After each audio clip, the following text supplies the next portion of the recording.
Alright, we should now be live. Hello everyone, and welcome to today's live stream, where I'll be going over how I made this lightning effect, with a few important geometry node updates. But yes, one thing that I should know is there is a very important and possibly very annoying change coming to geometry nodes this week, and that is that the rotate Euler node is being depreciated. It is currently removed from search, so now if I try to look up rotate Euler, we will see that nothing shows up. But there is rotate rotation, which is the next version of it's rotate Euler's replacement. So here we can see there's global local, rotation, and rotation 2. This will work with quaternions or Eulers, whichever one the rotation socket does both, which is good. But this lacks the axis angle rotation method that the rotate Euler node had. So you would have to use axis angle to rotation in order to compensate for that. So once again, one node is split into two, technically, with more functionality, but it will be very annoying because so many, like the tutorials from since geometry nodes were first created are now outdated, which is a little annoying. But anyway, I just wanted to let you all know about that, because if you don't read the changelog, you won't know and you'll be very annoyed. But anyway, now that that's out of the way, the lightning. So this effect, I've made quite a few versions of geometry nodes lightning. It was one of my first geometry nodes, like, proper effects, and it has helped me out quite a bit. But with this one, it's the first that's just simulated, the one that uses simulation nodes. And since simulation nodes are now in a good state, they finally got fixed in multiple ways. They no longer break when you control Z, materials are fixed, and so on. I feel free to do a lot more with geonodes. So in 3.6, there was the material bug and the cache bug. Those have been fixed, and then in 4.0 and 4.1, I forget if it was in 4.1 only, but there was the control Z equals cache just gets wiped bug. Those have all been fixed, so now simulation nodes are good and fully usable, which is very nice. So in this one, the lightning bolts are now simulated, which means that if you're moving a mesh, they won't jump around.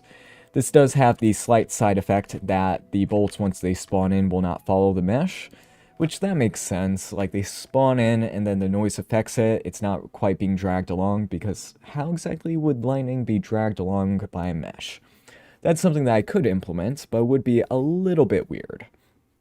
But yeah, that's that. So with the lightning, let's start with the several parts of the first part of this effect. So here is the lightning setup. You may be wondering, oh no, this is complicated. This is the most complicated part of the effect. Everything else is fairly simple, given that you have my particle simulation system, which is up for free on Gumroad. So let's take a look at this part. Let's see. Here we can see that a curved line, here let's go and hide everything else, is being spawned in every single frame. Now I have this little setup right here, which can make it so that it'll spawn in every other frame, or however many frames I want. But the goal is to have a curved line spawn in however many times we want. That is our lightning strike. And then after that, so all this is just spawning in a curved line and then setting the positions to be snapped to the object with a random kind of start position. And then we store the hit normal, because that will be important for making the arc later on.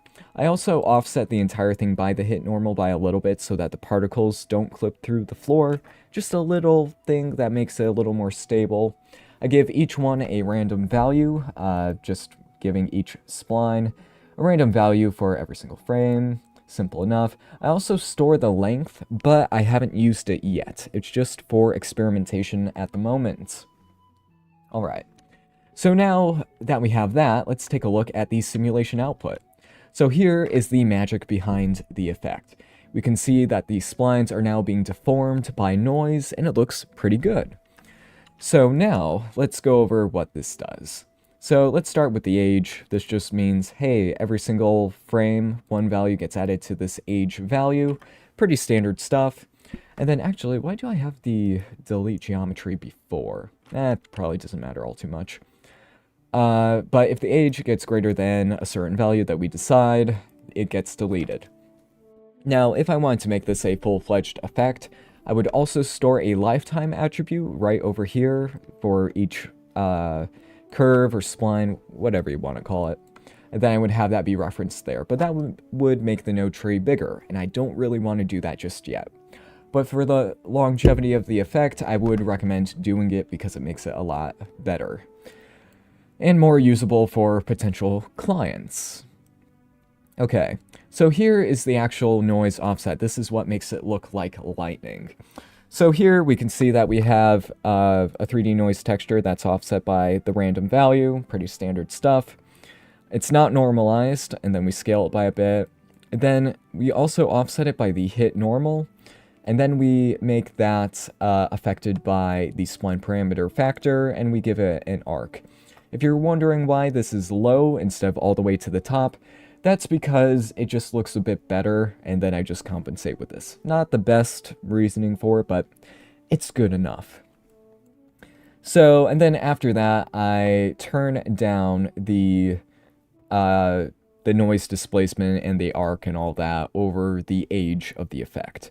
So if it's at an age of 0, it moves a lot, and then, as we can see, as it gets towards the end of its life, it slows down. You may want this, you might not. I just found that it looks the best in my scenario. As we can see, it not too much changes, but I just found that it looks 1% better. And if there's something with my effects, it's that once it's 1% better, I cannot go back. Okay. Now here's another very important part. So we mesh the curve, nothing special here. If I were to use this in production, I would do the crisscross plane methods so that I could put an actual texture on this. But at the moment, it is just planes with a lot of, well, not subdivisions. I use the resample curve to, give them 1,000 vertices so that they don't look like they're stretching even after the noise displacement. So yeah, there's that. I also store the gradient just in case you want that in the shader editor. But there's also another part of this, which is, I'm not sure if you can see this, I think you can, but it is the curves to points. So at the end of these splines, here, let's go here, there will be these points, and I give them the isHit attributes, and I only keep the endpoints, as we can see here. So those are separated from the main curve. As we can see here, there's a ton of points. I only separate the ones at the ends and have the isHit value. And the reason I give them the isHit value is so that my particle system can see that isHit value and then spawn child particles off of that. So let's go and look at the output. We can see that that's happening. Another little caveat, if this was used in production, I would give the points a scale of 0, a radius of 0, my bad. So that if you were using cycles, it wouldn't render. I'm using Eevee at the moment, and, well, when Eevee next, if it comes around, with all the 2 years of delays, point clouds would be rendered then as well. So it would be good to give it a radius of 0 so that it cannot appear. But it needs to be a point cloud so that the other systems will not look at the actual mesh, it'll just look at the points. Different data types. Well, different geometry types, I guess. But there's that. And then we can look at the particle systems. So let's look at the lightning spark sim. As we can see, that's a little bit simpler, just because I made a system for it. Geometry nodes famously is the kind of do-it-yourself kind of thing. We have very few high-level nodes. Most of them are legacy stuff from when geometry nodes was only supposed to be an instancing thing for one of the Blender Open Movie projects. And then it changed to be a lot more general. All the nodes were very baseline, very building block style, which is good for creators like me because I can now make these kinds of nodes. But it means that, if you want a particle system, it won't come default in Blender. You need to go and download it from someone who actually made it. Which, when it comes to the new hair system, which uses geometry nodes as well, the Blender devs have said, yeah, we're not going to be making a hair simulation system anytime soon, but people in the community can, which is why I've been attempting to create a robust system for hair simulation, but it'll be a while, because there's still a few things missing, and I need to figure out how to get the local rotations to have physics and stuff like that so that you can get twists working, but that's a story for another time when I do have time. So here, I just spawn in the child particles from the separated point cloud from the lightning. I give it, I make 10 child particles with a lifetime of 300, and we spawn them in on hit, which uses the isHit attributes. Just something in my particle systems ecosystem that works out pretty well. And then for the velocity, I just set the velocity to be the hit normal, which is from the lightning. Then I give it a random sphere velocity. This could probably be simplified, but it just works. So we do that, and then we feed it into the actual particle simulation, which in this one, I really love the drop-downs. It makes everything look so simple if you don't need to take a look at it. So here with the new particles, there's just a child particle input, so I just put it in there. I wish we had subpanels to make this even simpler, but it is what it is.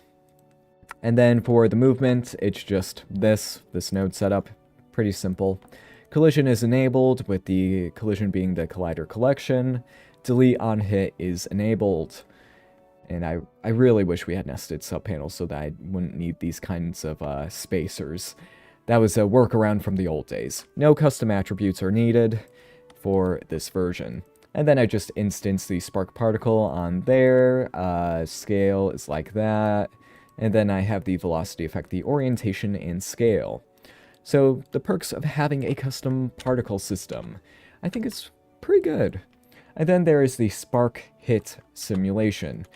It's pretty similar to the other one. I just have these particles spawn from the previous particles that we just took a look at. And then the velocity is just this. And then, as we can see, pretty much the same setup there. But I like how 3 nodes, and then some, support nodes, shall we say, make it all work pretty well. And those particles are just when the main ones fall, they create, the kind of... I was referencing, what was it? The steel wool kind of effect, where you make steel wool... Do you light... No, you don't light it on fire. You, attach a battery to it, and then it glows, and then lots of particles fall off of it. But when those hit, they turn into smaller particles and scatter. That's what I'm doing here. So, that works out pretty well. So yeah, that is the effect. So for today's project, I want to make a character that's running and make the lightning follow it correctly. Oh, and also, I should probably talk about the elephant in the room. I meant to mention this a lot earlier, but this calibration scene. One day, I was like, you know what, I'm just gonna try the classic, put the shader spheres in there, with the color calibration thing, and with the actual human mesh, and let's see how it goes. But, on the flip side, I realized, which I kind of knew this, subconsciously, but just seeing it was very weird, you forget just how massive the Blender primitives are. The default cube is not a Minecraft cube size. It's twice its scale. So if you were to go and have a default cube in your living room, it would be taller than you, which my sense of scale gets very warped by that, because I assume, because I play Minecraft, that the cube is this size, which is oh, okay, that makes sense. But no, it is significantly larger. And yeah. Oops, didn't mean to do that. But yeah, for this color palette thing, I don't know if it's actually useful. Apparently it is for, it's for VFX calibration, so for stuff like lightning, it would be useful, but from what I've seen online, it's been a little overdone, so it could be useful, but it feels a little bit oh, I'm trying too hard to be you know, to make it look professional, shall we say. But it works. It has a function. And you can see the HDRI that I'm using in here, which is very cool. It's a very scaled down version of one because I wanted it to be light enough just in case I was ever going to make this a Gumroad product. Which I should say, with this Lightning, when 4.1 comes out, I might make it a product. We'll see. Which, by the way, 4.1 is in beta. No new features. Just bug fixes, which is really good, because 4.0 was a little iffy in that regard. But yeah. I think I went over all the new nodes in 4.1 last week. Which I think we have like 4 or 5. If we don't count the rotate Euler replacement, because it's the same thing, just quaternion compatible. Yeah. So, I'm going to import a Mixamo animation to make the lightning spawn on, and then, yeah, let's get that going. So please bear with me for 1 second while I go and import that animation. I got a few, so I need to go and see which ones. So import FBX, yeah. Let's see, let's do fast run. Okay, this should work pretty well. Okay, so we should now see that the animation is in here. We're already at 30 frames per second, which is good. I guess if I wanted to make this even more standard, I would set to 24 frames per second, because that's what movies and films do. But, it should be fine for now. So I'm going to, first order of operations is I'm going to join the two meshes together. This will,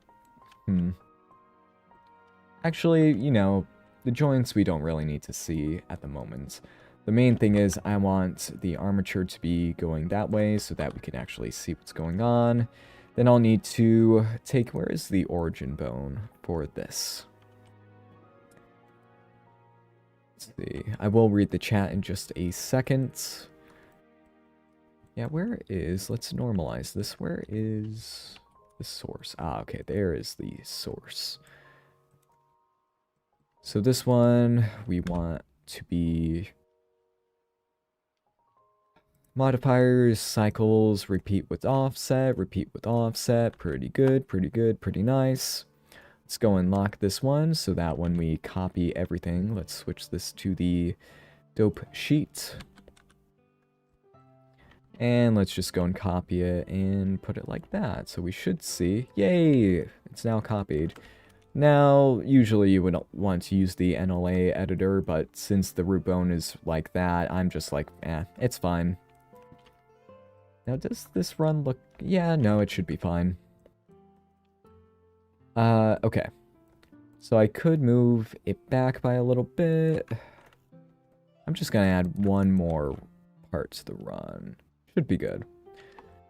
Okay, and I could go and just clean up all of the unused stuff, but should be fine. Graph editor, let's go and move this part down by a little bit, just hide everything else.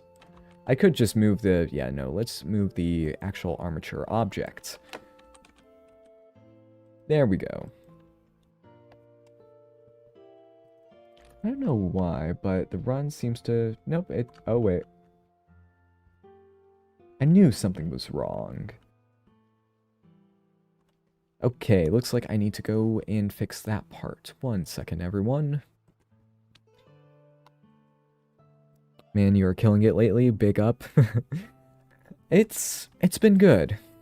Things have been going very well. I've been working on a lot of cool effects, quite a few that I cannot show due to reasons. But one day you'll see it, and it will be extremely cool. I don't know why that foot sliding is happening. Like, in one part, the foot sliding is happening, and then another... Yeah, that part's fine.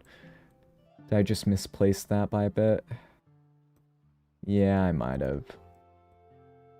Oh well. That's not the important part. Okay. So now let's see what happens if I put this into the colliders collection. Let's take a look. Oh no. Oh no, oh no, oh no. That is laggy. That is not good. But maybe I can fix it. So, actually, let's move that out of there. Because let's redo the lining setup. Because the goal is to make it so that it'll actually follow the character. Something that is missing in the base effect. So how would we do that? Well, to tie one part of each spline to a part of this mesh, we would have to... Let's see. We would have to sample the index. So I'll do this per face. No, per point. That would be easier. We need to go and get a position of one of the points randomly. So I would use the domain size point count to get the amount of indices in there. We can put that in there. So now, yeah, that should make it so that I can pin one part of the spline. Yeah, no, that'll work. So let's give this just a little test to see if it'll function. Now this will just spawn it in that state, but it won't follow along. Endpoint selection, let's set it to be just that end.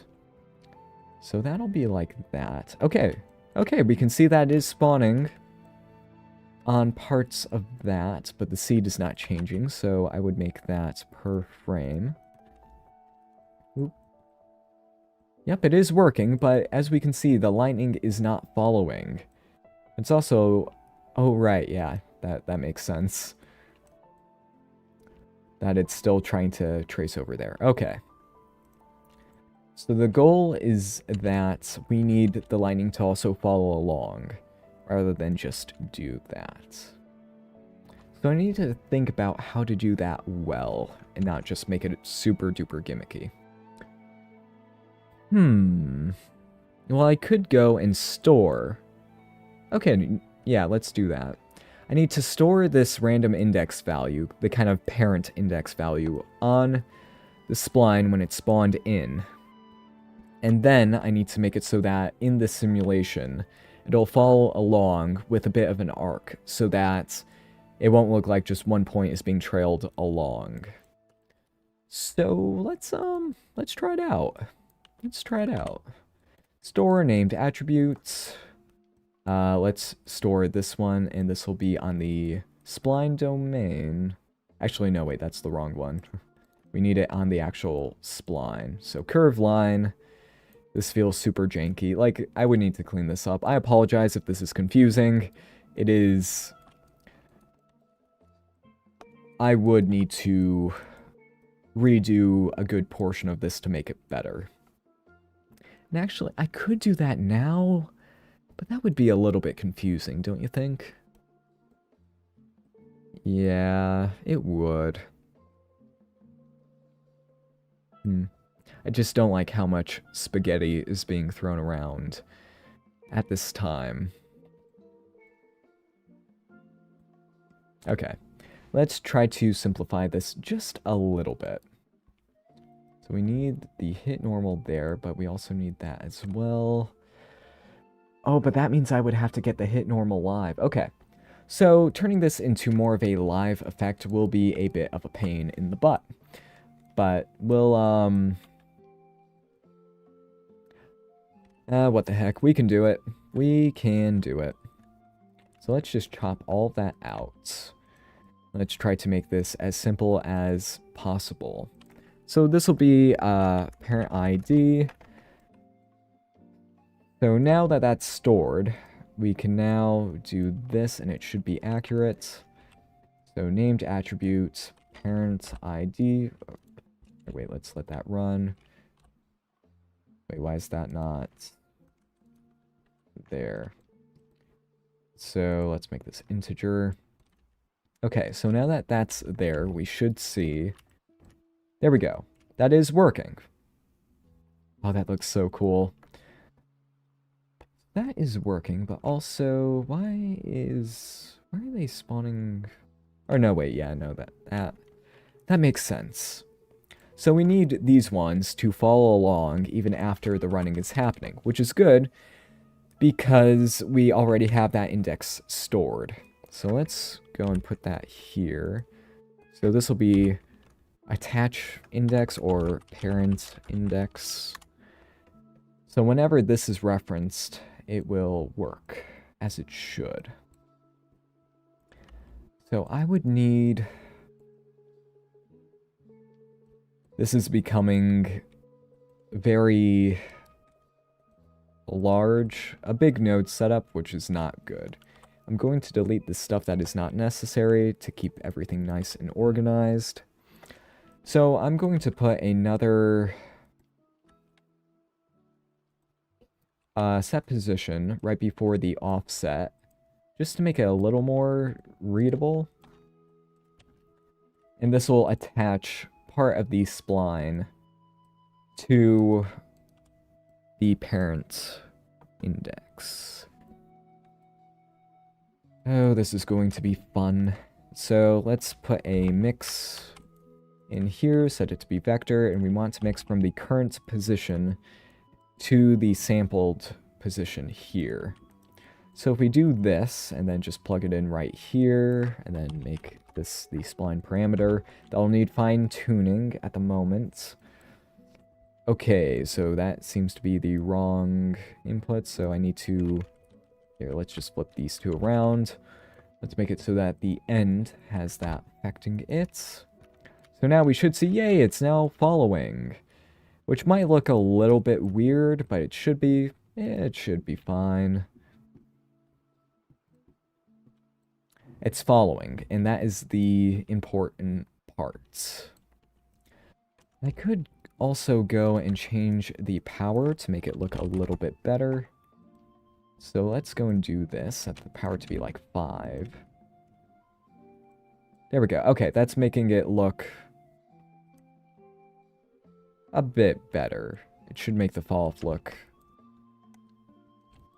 just a little less stretched, potentially, but we'll see. Okay. And now I need to make it so that since the first set position happens, I need to make it so that the other part of the spline will be a random part on the original collection. So to do that, I would just need this to be like this. Let's set that to be that and that. Put that right there. And where... Oh, shoot. Where did I put... Ah, there it is. So I would need this to be the geometry proximity. And I would have that... That would have to be a random position by time, yada yada. Sorry if this is not the most understandable thing on the planet. It's just...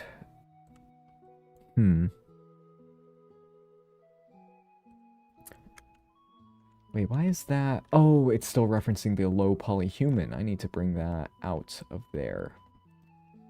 Okay, so now we can see it is actually hitting where it should, but I need to fix one other thing, and that is that the sample position does not have the position inputs. There we go. So now we should see that whenever a new one spawn...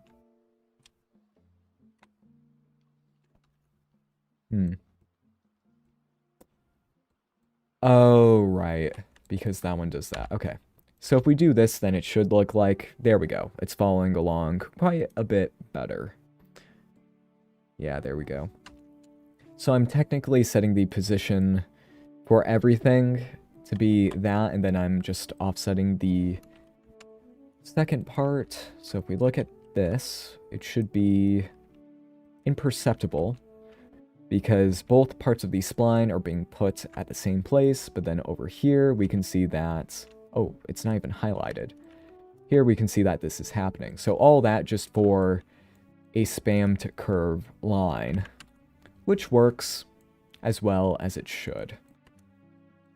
So we have that, and there's still no hit normal, because that kind of... I could store the hit normal now, and it would work the same.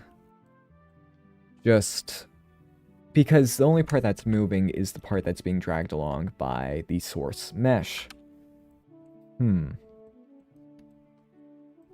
So yeah, we could still do that. I will need to organize this, so if you're kind of lost, that is perfectly fine. I am not making this easy for you. So now if we do this, we should see that, yes, that is working. But the hit normal on this part isn't, because technically the collision collection does not include the surface, which it should, even though it will make it a bit more laggy, as we can see. Geometry nodes, never fast enough. Which is very funny considering that this whole effect is... Oh, wait a second, no, we can't have that. Because we can see that this part is being attached to that as well. So I could make it so that... Yeah, no, that needs to be outside of it, which is unfortunate. So I would have to make it so that the sample normal includes both. Which actually, that's not too bad. Just need to use a join geometry node right over here. And we just join these two together, put it into there. And then boom, should be good.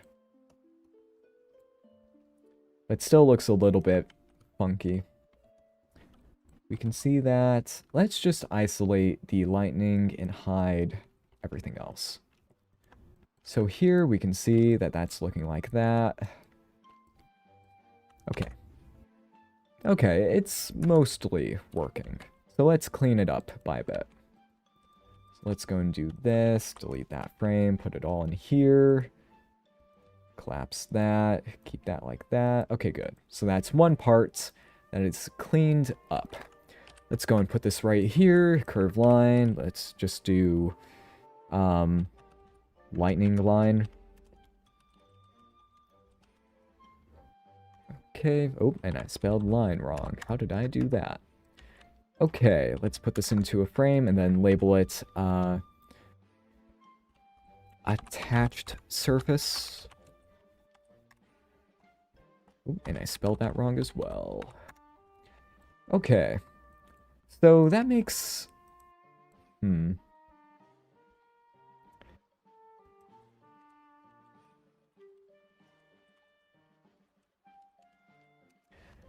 Attach index. Let's see, 1 second, everyone. Alright. So that should work.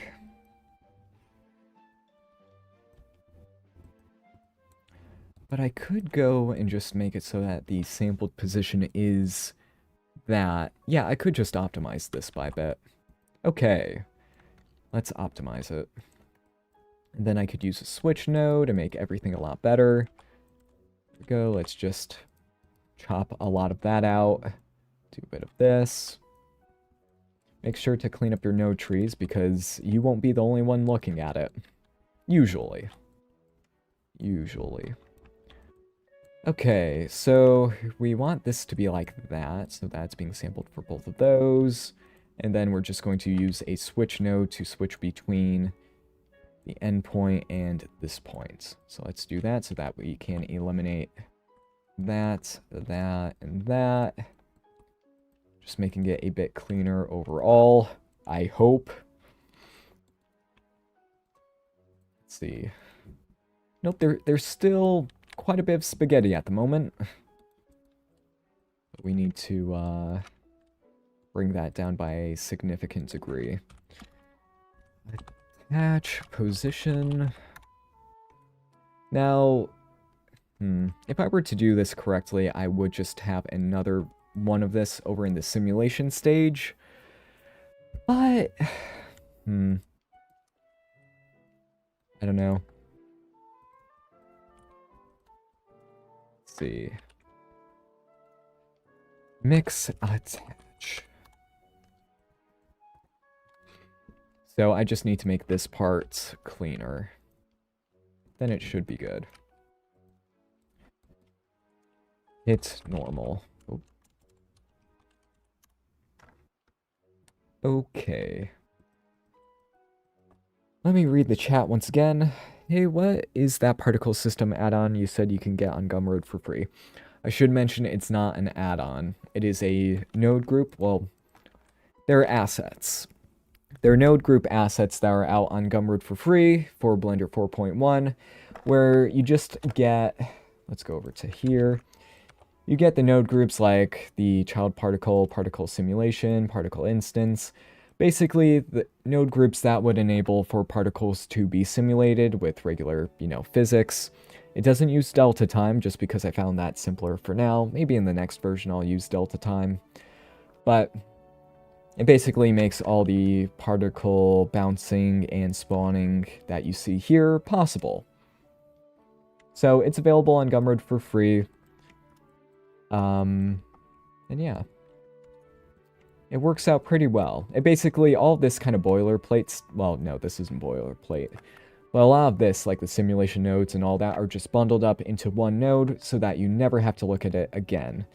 Because that's the goal with most of this. You make it once so that you never have to look at it again.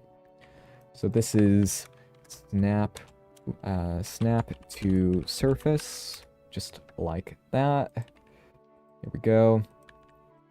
And this part is switch to attached, or switch end, I guess. Yeah, that's good enough for now.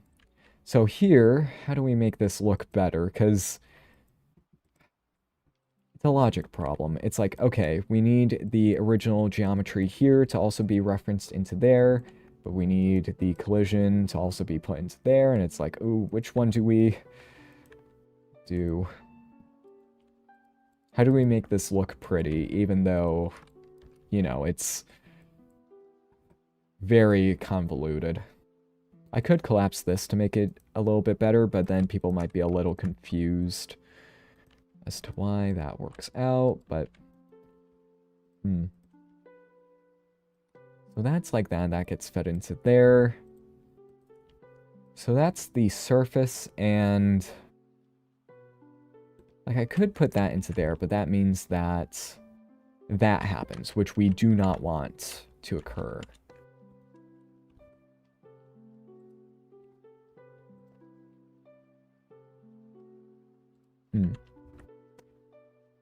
It's very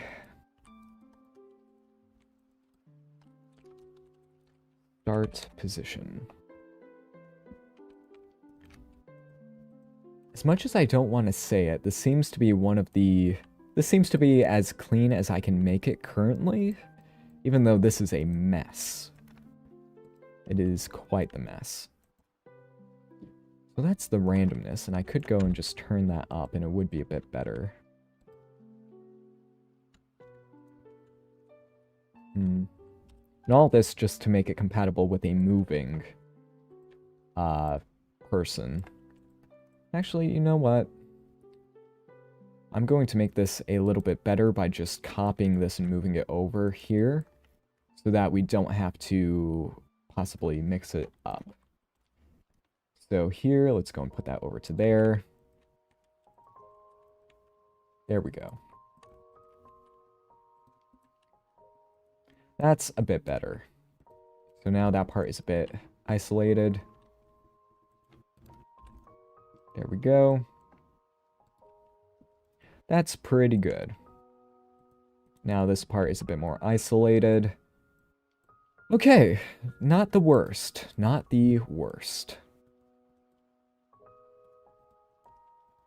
Okay. So it's still a little bit iffy with the way that this looks, but it should be fine. Like, it could... I don't know. Like, I don't want these floating points to happen. And I could fix that by just making it recalculate where the attach point is every single frame, but that doesn't feel good. That doesn't seem like it would be the best option. Oh, wait a second. No, I want that to go there. Okay. So that seems to be the best option for now, even though it's still not stellar. So we have the index happening there, that happening there, and that like that. Still doesn't feel great, but here, I can make this look a little bit better by just putting that in there. Okay. Yeah, it seems like that's the best we're gonna get for now. We're at 40 minutes. Oh, not bad. I thought we were almost at an hour.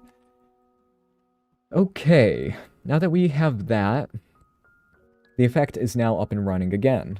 And pretty much to the degree that we want. The only thing that I can think of is maybe taking the velocity into account, but that's not necessary, I don't think. So all of that just to make points that are attached to this object by the actual points here, and then making it so that, you know, just temporally consistent lightning, which I know quite a few people want. There we go. The only downside is the lightning that attaches down here is not temporally consistent. Or, well, the lightning won't be purely attached. So that means if I were to move the part down here, it would just attach and then be broken after that, which isn't great. Ideally, you want both of them to be attached to where they're supposed to be. So the question is, how do you make that work with moving topology? Like, potentially changing topology. Because this right here, all the topology is consistent. How would I fix that? I could make it topologically independent, which would work. Just make it so that... Yeah, no, that would function correctly. Yeah, no, that would work.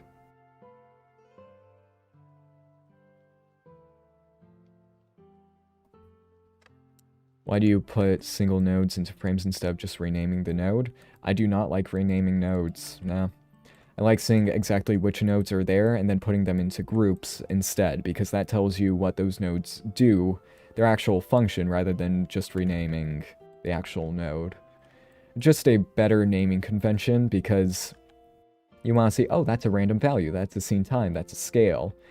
I have seen setups where people do rename the actual nodes, and that makes it more difficult to see what's going on, especially if they're collapsed. Because if I were to rename this snap, it's like, oh, that's a... Wait, that's not a snap node, that's an add node. So it's just... Let me Control-Z that. It's better to show what groups of nodes do, so that it's easier for someone who has never seen the node setup to see what the heck's happening. Because, you know, it's just a bit better that way. Okay. So, speaking of that, I should make it so that where the lightning is snapped to is fixed for every single frame.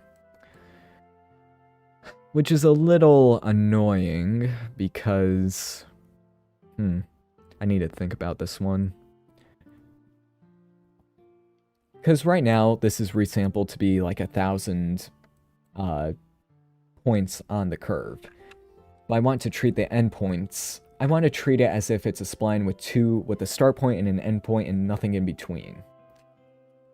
Which I have done in the past, but I have forgotten. Isn't that funny when you remember that you did something, but you forgot how you did it? Because right now, I'm just evaluating this for the entire spline. Or, no, not really. But I'm doing this, which isn't great.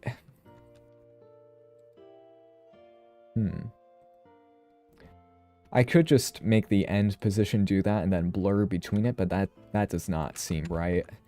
I could feed a snapped, like, this snap to surface input to here for every single frame, but then I would need to make it so that it's not,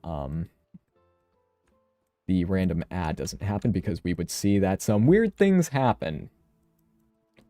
Ah, it's beautiful. Okay, I would have to make this so that it is just the end position. Or actually, no, I could just do that. But that would actually make it so that stuff like that would happen, so that it would be really snapped to the floor, and I don't want that to occur. So it would have to be a multi-step process, which is wonderful. Or actually, wait, I could just... Actually, no, that wouldn't work out either.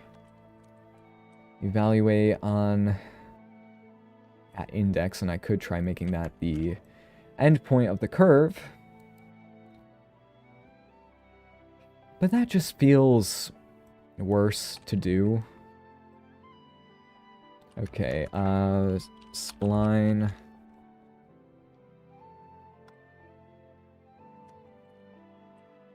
Let's see, points. Curve of point, points of curve. Yeah, it would have to be that, and then it would have to be the max endpoint. So, I'm forgetting how that's done. Let's see. Oh, it is kind of working already. Just not quite as good as I was hoping. Because here we can see that's just... Yeah, that's a bit annoying, isn't it? Here we can see that the noise isn't accumulating because it's... The snapping is just redoing itself every single time. Which I don't want to happen. Which I guess is another... Yeah, no, this is an interesting problem.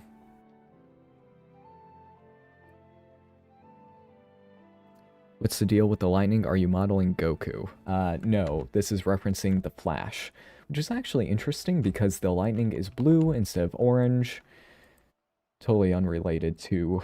Actually, no, there was a Flash movie that had blue lightning. Yeah. So, this is an interesting problem. So I need to make the lines temporally consistent. But then I also need to make the accumulation happen after that. Which I could make it completely independent from a simulation, which is less than ideal.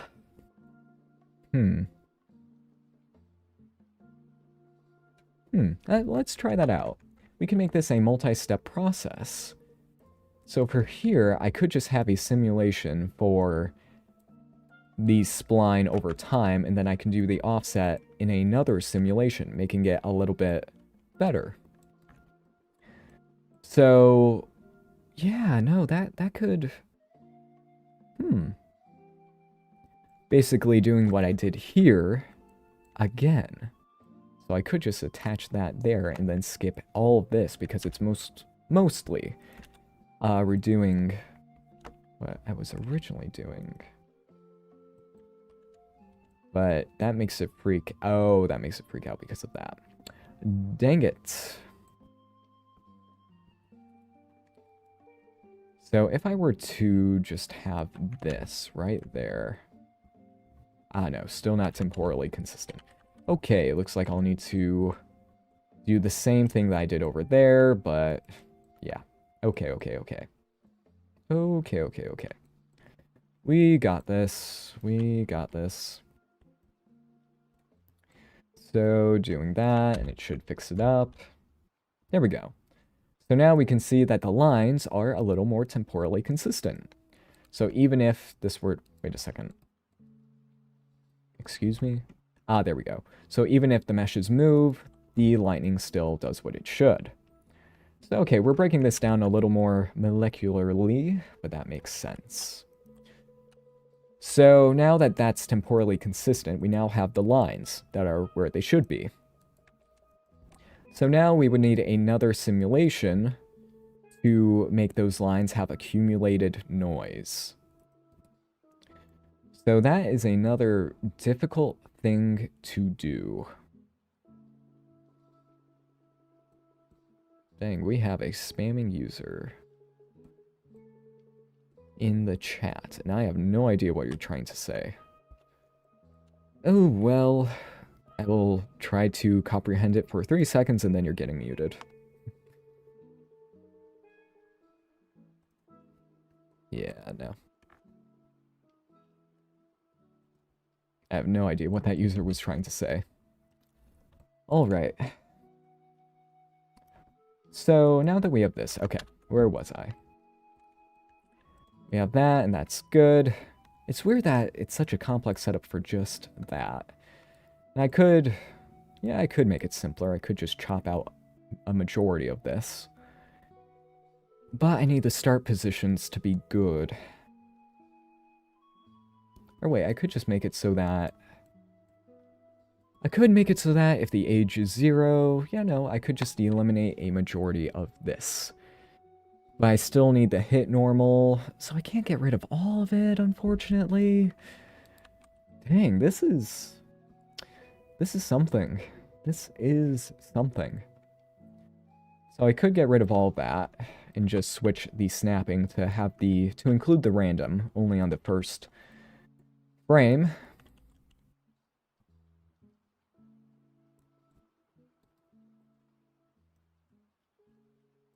Okay, yep, okay. Optimizations and cleaning all this up. Wow. So it looks like we can clean up a significant amount of this. That's good. I can do that like that. Oh, apparently, it's come to my attention that people don't really know that the join geometry node, where the inputs are, is important. So whatever object is up on top, the indices will be not shifted. So the first one, the indices won't be shifted. The second one, they will be shifted by a bit. And then everything else, they'll be stacked on top of each other. I'm not sure if that makes sense or not. Okay. So lightning line and all that. So that's optimized as much as I think I can do at this time. But now I need to make it so that if the age is 0, or at least, no, 0 or 1, then the randomness won't affect the snap to surface. So age, oh, wait a second.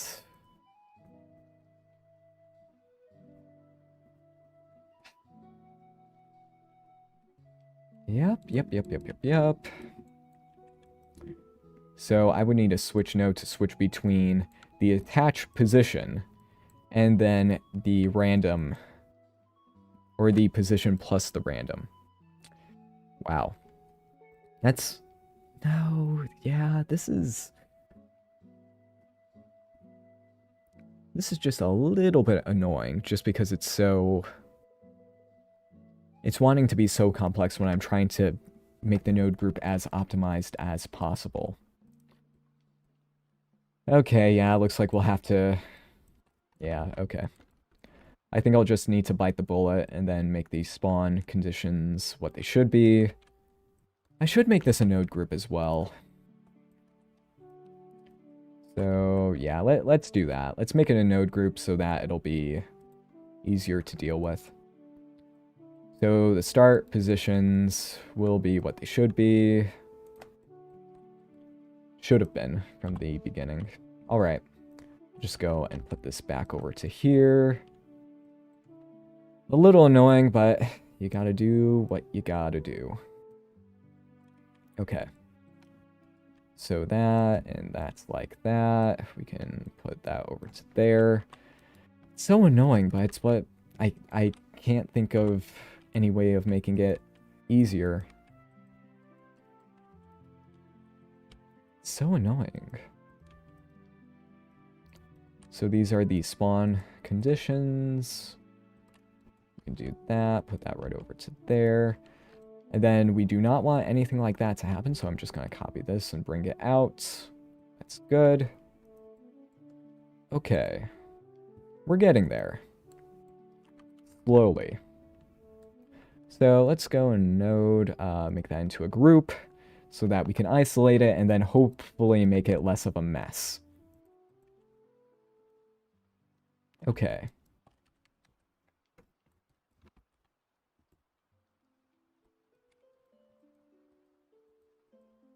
Let's put that over to there. Wow. Okay, let's cut all the connections and try to do this better. So that is necessary for there, that's necessary for there. Okay, good. And then for the snap to surface, we want it to be only the collision geometry. So let's do that to there. But then for the hit normal, we need it to be both, which is wonderful. So we need both that and this. So yeah, no, I don't know of a way of making this cleaner. Let's just do that like that and that like that. Okay. It's annoying that it has to be that spaghettified, but I do not know of a better way of doing it. It is what it is. It's because one needs a consistent topology, which we attach, well, we set the attachment index right there, and the other one needs to be unattached. As many objects as you want, moving or not moving, it just does what it does. I don't know if you've answered this already, but will you participate in the Eternal Ascent Challenge? This is the first time I'm hearing about that, so no. Just because I do not have time for it. I'm working on the biggest projects of my life and career at the moment. So, yeah. It's, unfortunately, this is the time that I have to work on personal projects. You're seeing that right now. Okay. Maybe sometime in the future. I've always wanted to do one of those kinds of, events slash challenges, but unfortunately don't have the time. So here this is spawn lines, I guess, lightning, spawn lines. Yeah, see how much cleaner that is? That's better. And now we can have this in a much easier capacity.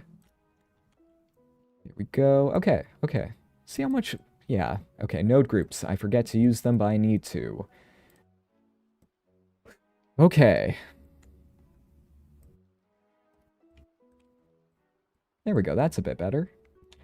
But now that we have this, we need to worry about making the lightning have the noise again. Because right now, as we can see, the lightning has no noise, but it is temporally consistent, which is a good advancement. So the things I'm worried about is, one, how do we accumulate the offset? Like, I could just make this an animation like I've done with all my other lightning presets, which are very good quality, I must say. Good enough to use in production. But I want this to be simulated. Because, you know, it would just look better that way. Because if I did just have it as a offset thing with no accumulation whatsoever, let's see, how do we make this look better? Okay. Oh. It's not showing up. Why? Show me why.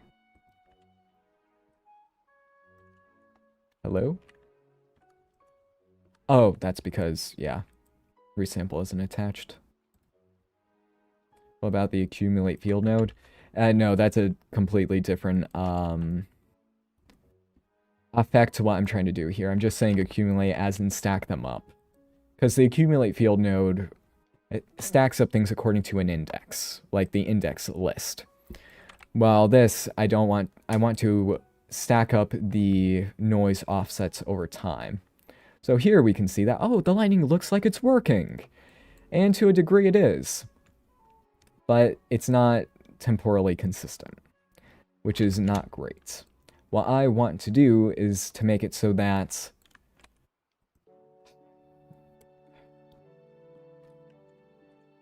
you know, like the lightning will look less less like this.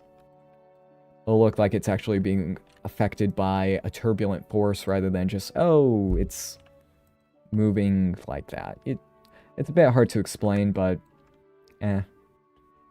just needs to be better than what it's currently looking like.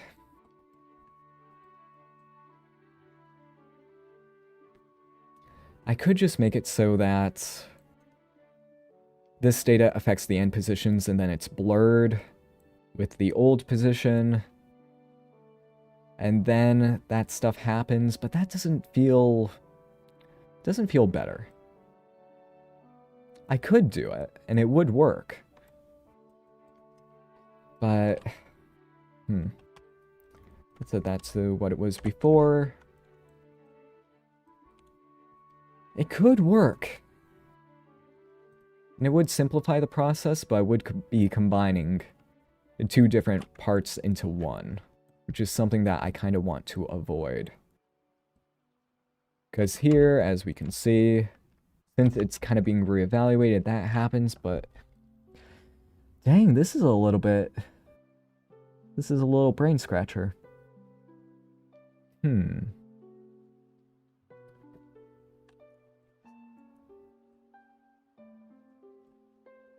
Okay, let's try with different simulations first. Try to keep it as isolated and compartmentalized as possible. But no, that wouldn't work because the topology is constantly changing. And I don't want the topology to change. Dang, this is... wow.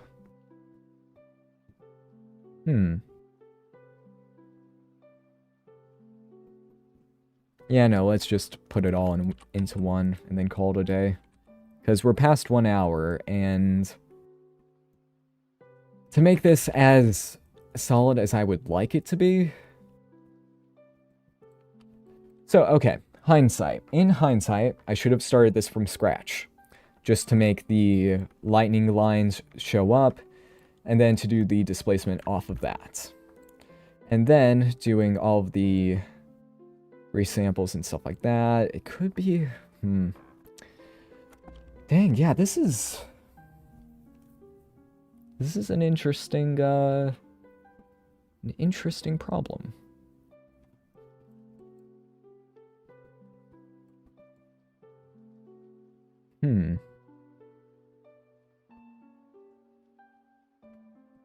Yep.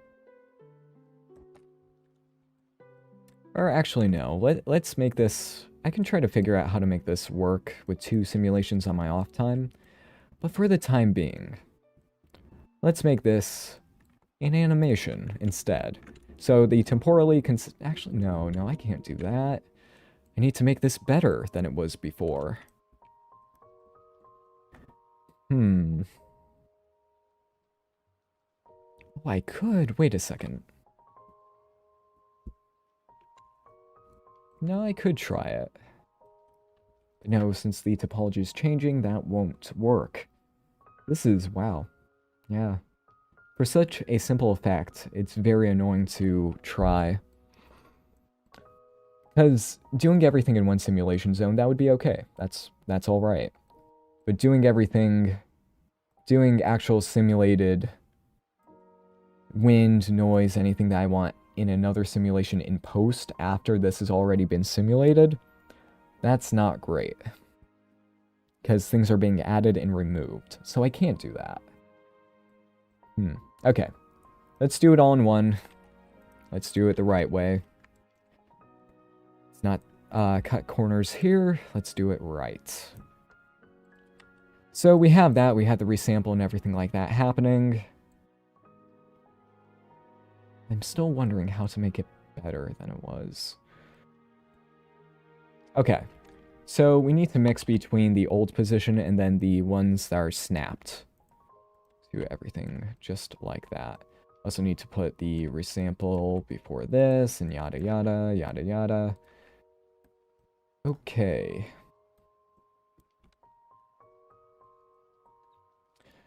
So, yeah. Would it be faster to limit the selection of the resampled topology by distance? No. No, it wouldn't. Because this resamples the curve. It has nothing to do with the surrounding topology. Like the actual curves, resampling them, that's fast. And we don't really need to worry about it. And I resample it every frame to redistribute the points so that there's no visible stretching. So if you're wondering why I'm doing this here instead of right before it gets joined so that never has to be done again, it's for, you know, so that we don't have to worry about the displacement making stretching happen. So here we want to mix. Yeah, this is annoying. I want to mix between the snapped end positions. And for that, it has to be evaluated, and I need to think about this. Okay, so evaluate at index, we need the points of curve. So if we connect this into here, I need it so that only the start of every curve happens, which I forget how to do that. Curve index. Is that per curve? I forget. Yeah, no, it should be. So this should be the start point of the curve. So if I use the parameter, this should work as intended. I think I've shown this a few times. Okay, no, it's inverted. So I need to find out how to get the snapped start and snapped end. We can see that part is working. Okay, that's good. Good. So now I need to evaluate the other one, which I could just invert the spline parameter in order to do that, but that feels hacky AF. So I could just multiply it by -1. That would work. Or I could use the sort index. Nah.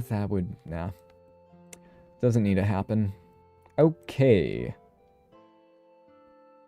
Okay, I think we got it now. Like, I'm making this very difficult for myself because I'm trying to make it as high quality as possible. But it's what you gotta do to make movie level effects. Like, that's the end goal. Make stuff that's good enough to be in movies, in shows, and actual productions. That's the end goal. Oh, that is hilarious. Okay, so we don't want this to be the spline parameter. We want this to be a float curve because I want the middle to be dragged along. So, float curve. I want this to be the middle so that the middle is dragged along, not entirely, but mostly. So here we should see, okay, one of them is being snapped to the middle, which is not good. And also that could be the index. That would probably be a little bit faster computationally, but I'm not sure. Okay, so that, maybe I need to flip that around. No. Whoa. It's interesting, though. It's very, very interesting. I also need to make sure that this is per spline instead of... Okay, wait. Let's take a look at this. Put that into there. So here we should see, yep. That seems to be working as intended. Actually, wait a second. No, it's not.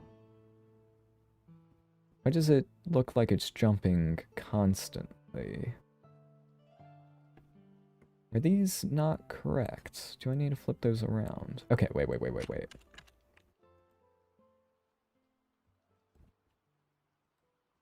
I messed something up. Okay, so those are attached to where they should be. Yeah, no, I messed something up big time.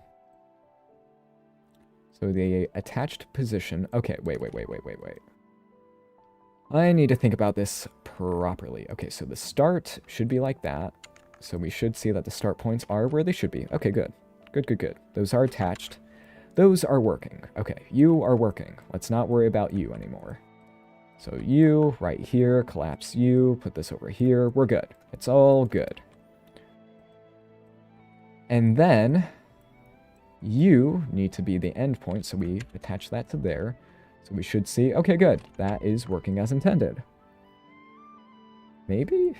Wait. Why is it jumping? I think I really messed something up. I could just use an accumulate field node to guarantee that's only that value, but that's the most hacky thing on the planet. Index, and I could evaluate on domain, spline, in order to try to make it correct, but something, oh god. That caused it to lag significantly. But yeah, no, that's the default input. Is there any way to find out when I stream ahead of time? Nope, because I don't even know when I'm going to stream. I've been thinking about Sundays at noon or 1 o'clock. But it's because my schedule in my off days are very sporadic. Different things are happening all the time. So I do not know when I will stream, unfortunately. But I do upload the streams to YouTube afterwards, which should be good for people. Let's see, wait, how do I find the endpoint? I'm blanking. Spline length. Like, something tells me if I just do that, then it should work. But I don't know why all of them are defaulting to 1. Did I just forget something very crucial? Because it should be... I have forgotten how to find the endpoint of a spline. Dang. Huh. Sample position should just be its own position. So it should be fine. I don't know, my brain is not wanting to... Yeah, no, it should be like that. We can see, oh, that looks pretty cool.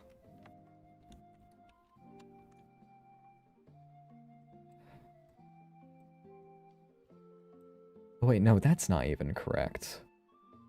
You know, whoa, yeah, no. This is messed up. Okay.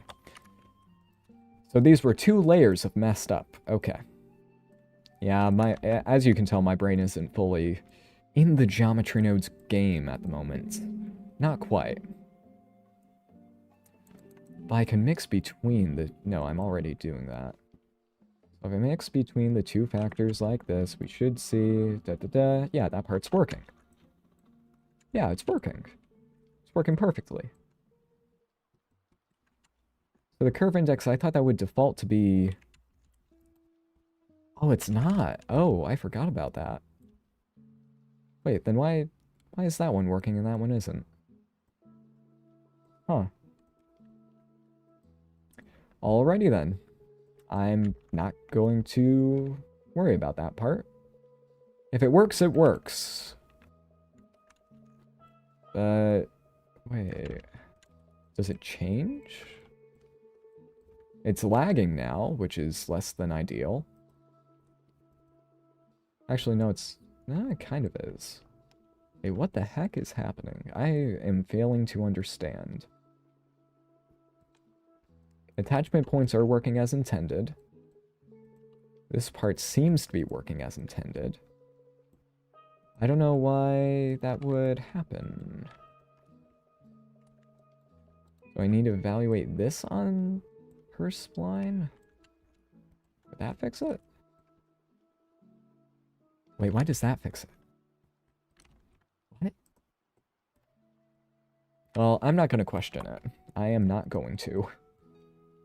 Alright, well, we evaluate that on the spline domain. That's apparently what we have to do. I have forgotten why that happens. But if it works, it works. And you don't question it. Even though you should. Because if something just works and you're like, oh no, I don't know why this works, That's just a sign of, well, things will be a lot worse for you in the future. Figure it out now, so that when you really need to, you, yeah. I'm still a little bit confused why that needs to be evaluated on the spline domain.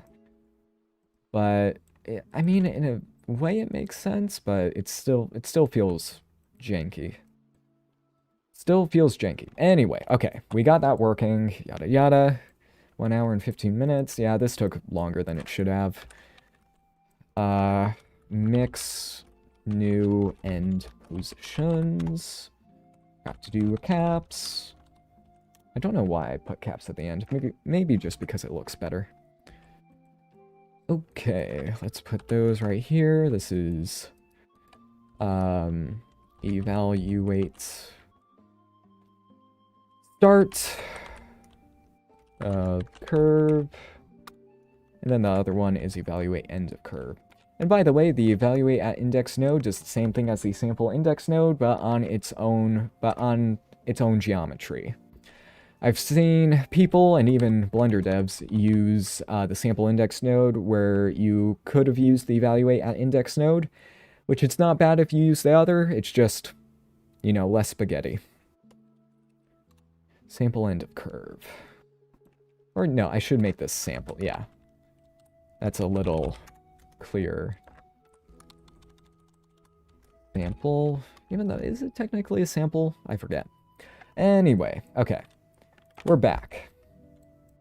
We're back in action, and we can see that it's now working as intended. Yay! So here we can see that the lightning is, even though it's now, let's wait for the cache to reset. Seeing how it's still temporally consistent, even when everything is moving.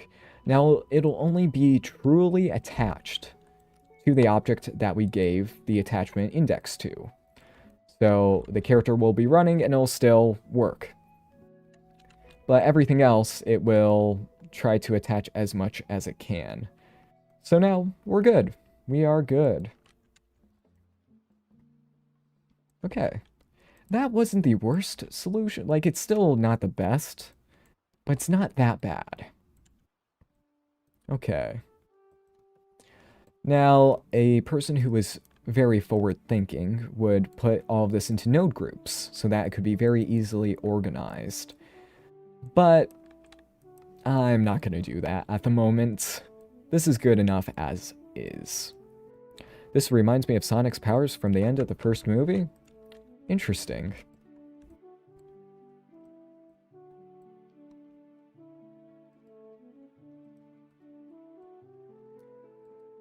Yeah, Sonic's lightning is, interesting. I'm basing this one off the Flash. It's very interesting that they switched to lightning for, the Sonic movies, while in the regular games, it's more of just an energy trail. But it does make it, I guess just because it's more visually interesting to have lightning and sparks and all that. Even, yeah, they had a lot of lightning on that. They had it on... Yeah, yeah. I should probably look into that more. There would probably be quite some pretty good reference there. Okay. Another point of reference would be the Thor movies, obviously, particularly in Thor Ragnarok when he's decimating the tons of faceless kind of zombies, I guess. Were they zombies? I forget. On the bridge, that would be a very good point of reference, which I really should do.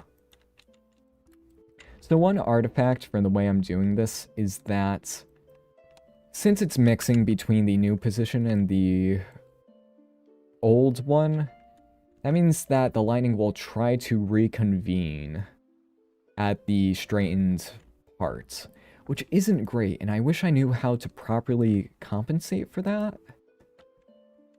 Like, I could try saying, no, that wouldn't work either. Because this isn't how lightning would usually act. The whole purpose of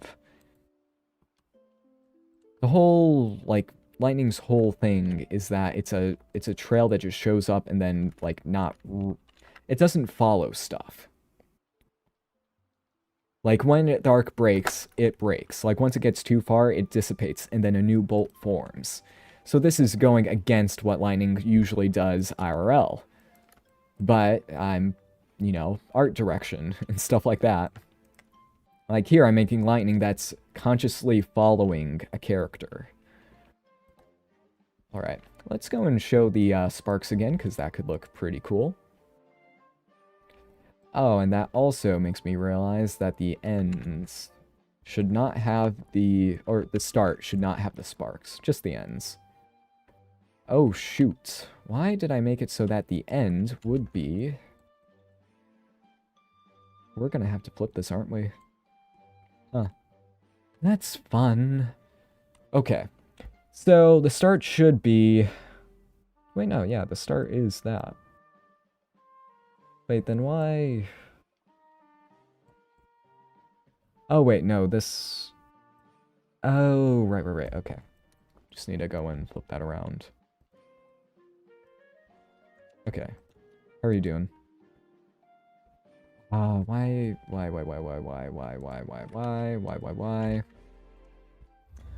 Okay, let's take a look at this again. I would have to flip around which index is being... Yeah, but... I disabled the sparks on the start, and it's only on the end. Looks like I need to take a look at the viewer node, which I haven't...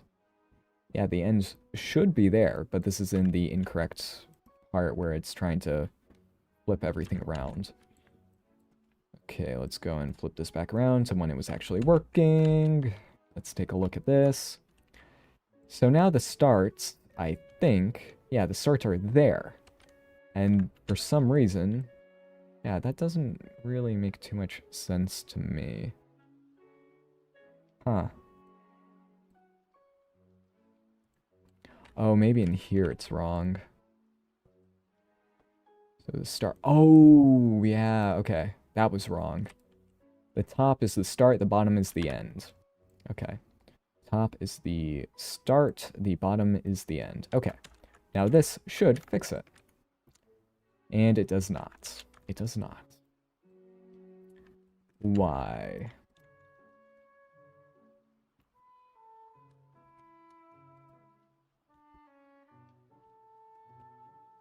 Actually, yeah, why is it snapping a majority of the stuff that's, happening? Because it should just be evaluating the start point and then doing that. Is that because the mixing is all wrong, or something else? Because that just doesn't... Alright, let's try this one more time.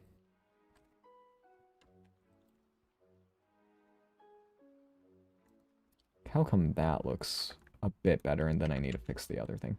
Yeah, I don't know what I did wrong. Okay, let's try to do this in the simplest way possible.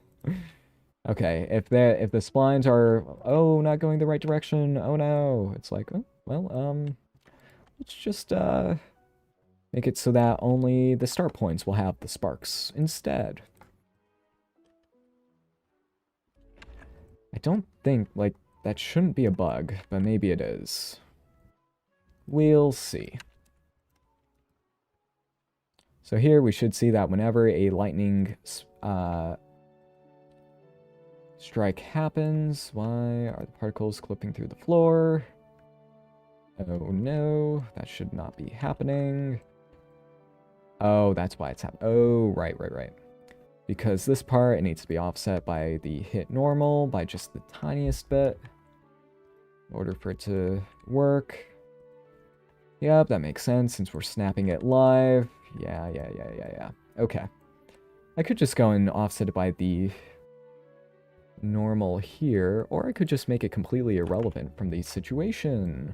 So I could just go and eliminate this and then go and put it in the particle system, so that I don't need to worry about it in here. But no, it would make... Yeah, no, I should do it inside of this. So, I'll do it just so that there's no clipping.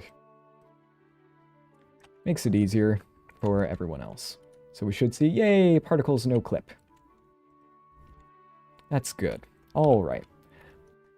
Okay, we're almost at the end of this, and it took a lot longer than I thought. I'm a little out of practice when it comes to these kinds of effects. I've been out of 4.1 for a bit. Ah, there we go. Ah, nice. Now, some people said that there's too many particles here, and I disagree. No, I agree, but I say, what the heck? It looks cool.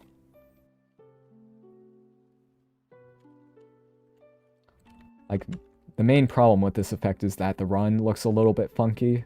But then again, this is running at 21 frames per second, which is a little bit less than ideal.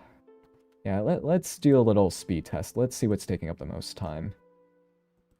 Timings, come on, you can do it. Let's take a look. Okay, so this one right here, 2.1, 3. That's taking up 3.6 milliseconds? Really? I guess okay, we can lower that to be 500. That part, whoa. What's taking up 15 milliseconds? That's taking up 9 point... Whoa! Whoa, whoa, whoa, whoa, whoa. What the heck is going on?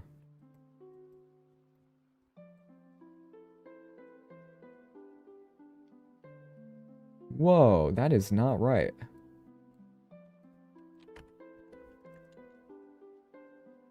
There is no... Okay, something went horribly wrong in here.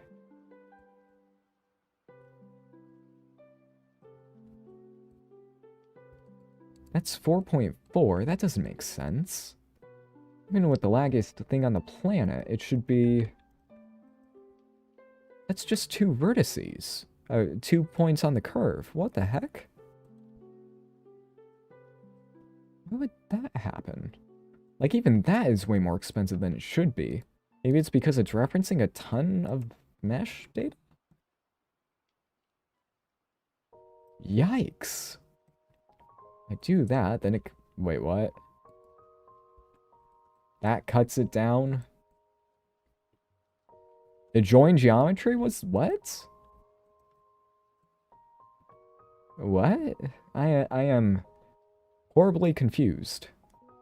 Wait, is that just that high poly? It is. Whoa. Okay then. Wow. That is something. So this brings up a little optimization thing that is... With GeoNodes, that's weird. Like, whenever you use a geometry proximity node, a sample near surface node, or something like that, the data keeps getting recalculated all the time, even if the position it hasn't changed, I think. At least for my testing. So, I've been thinking about making my own sample surface node, which is very painful to do. Because you need to figure out, like, all the triangulation stuff and all that. Because, again, if the mesh has anything besides a triangle, it'll be difficult to mix between those and figure out what the value is. But the ideal is, like the sample index node, you can store that data once, and then you never have to look at it again. You don't have to reevaluate all of that, you can just sample the indices. And then it would work. But no, we don't have... No, that wouldn't work because we don't have field lists. So I couldn't say, hey, you're stored on... Actually, no, I could. No, I couldn't. Because it would be like, oh, you're this close to this vertice, like the weights for all the vertices and how much to... Yeah, that sucks. So that means a lot of redundant samples to figure out where the mesh is compared to another mesh happens, as we can see here.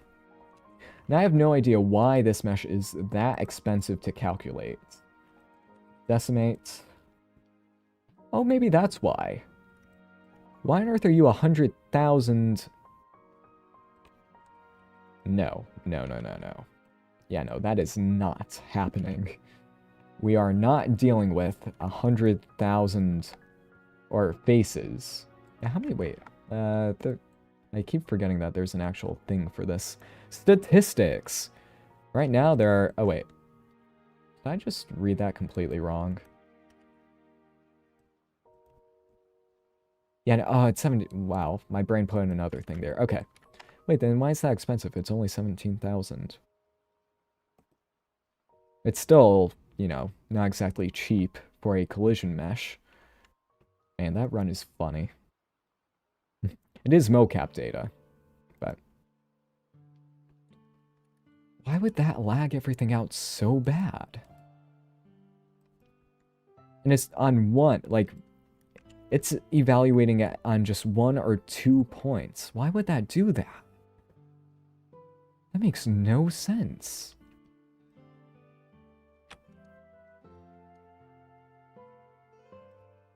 Why would that take 4 milliseconds? I resample the curve. Oh, but it doesn't get any more... Oh, wait.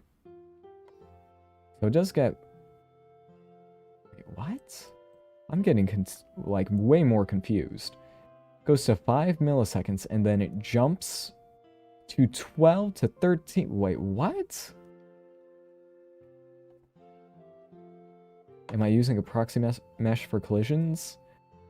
No, but it shouldn't be that slow. It shouldn't be that slow. And why would it jump from 5... Whoa, this is weird. It's only one... If I use original...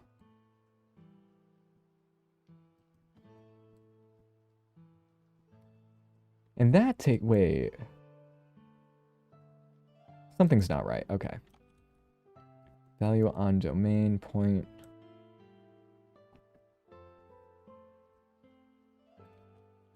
Yeah, something is horribly wrong.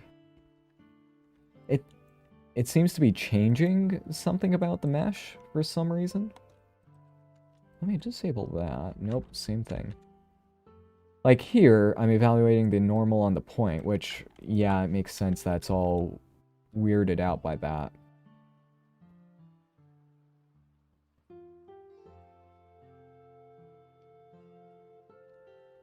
Yeah, something's not right. Okay. Maybe here, let me use a sample nearest face. Sample nearest. Let's do face, and then let's do just the standard thing, sample index. Gonna sample the normal directly rather than it having to go through hoops to average out everything. It'll make it faster, which I didn't think that would be an issue. I thought it would just be easy to do, but apparently it's slow as... Oh, both of them are slow as heck. What? Wait, no. There's no way. Let me clear their precious custom split normal data. What's the speed now? Nope, same speed. How is it that slow? Impossible. Well, anyway. Okay. Well, it is what it is. For some reason, that's just extremely expensive to see what the normal data is. But we just can't avoid it at all. Wow. That's terrible. That's really bad.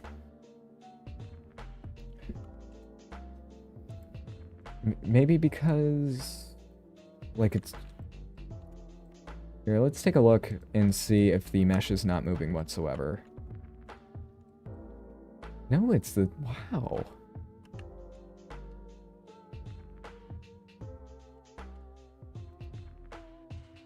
Well, looks like I'll need to decimate a 17,000 vertice mesh. Wow, that is...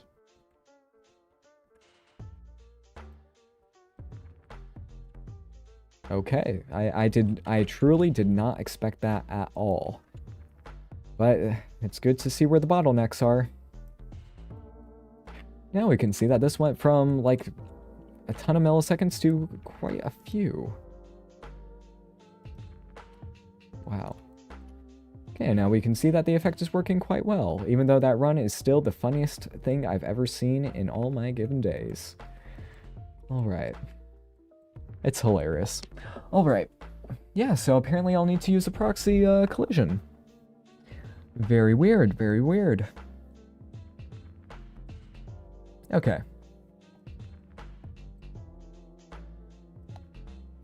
And now for another thing, I could make it so that, let's see, if I set the age to something like 4, I can coordinate something pretty cool with this effect. So with the actual lightning, let's go into the shader editor.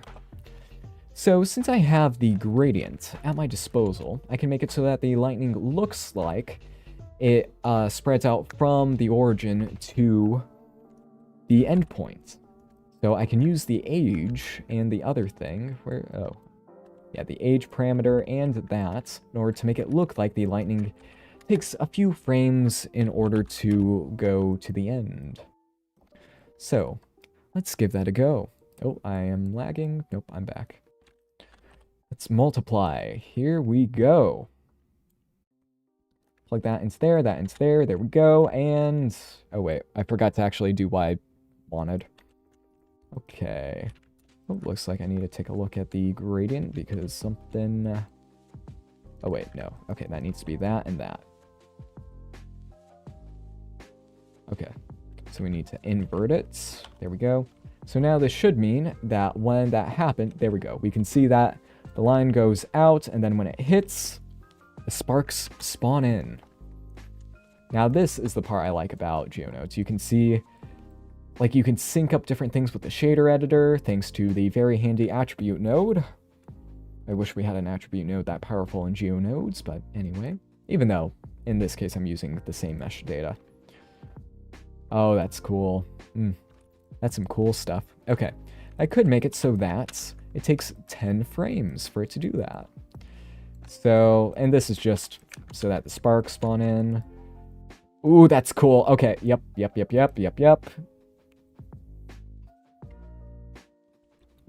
might be a little hard to see, but here, let's play through it frame by frame. Yeah, that kind of makes it look a little bit more like actual lighting, even though... Oh, the fade. Yeah, I should probably make it so that it hits before it fades out. Yeah, that makes a bit more sense. Okay, let's do 7. I think that should be good. Let's go into the shader editor. All right, let's set that to be 7. Okay. Yeah, I should have started this project from scratch, but, you know, having the shaders already here is pretty good. That's some good stuff right there.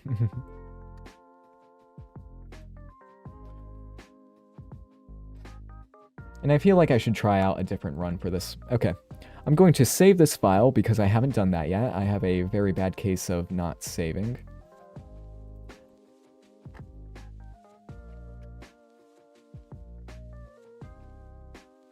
Okay, let's save that. Let's import another FPX.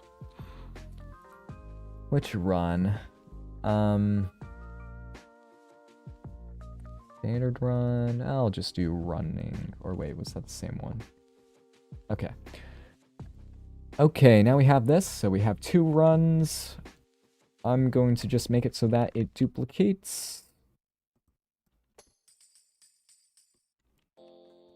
Okay, and then I just need to make it so that the trajectory keeps going. So I just need to go into pose mode, select the root bone. Hello, root bone, you there? There you go. Or the pelvis bone, I guess. Blender's autosave has saved more of my sanity than anything else. It is very good.